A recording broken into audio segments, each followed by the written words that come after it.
আমি জানি আর কখনো আমি তোমাকে আর ফিরে পাবো না। তুমি চলে যাচ্ছ, আর কখনো ফিরে আসবে না আমার কাছে।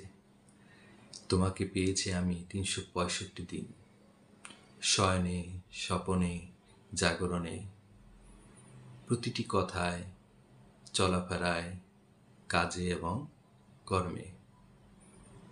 তুমি আর আসবে না আমি জানি, তাই ফেরানোর চেষ্টাও আমি করি না। প্রিয় দর্শক, আমি আসলে ২০২৪ সাল আমাদের ছেড়ে চলে যাচ্ছে। সেই ২০২৪ সালকে উদ্দেশ্য করে কিছু কথা বললাম।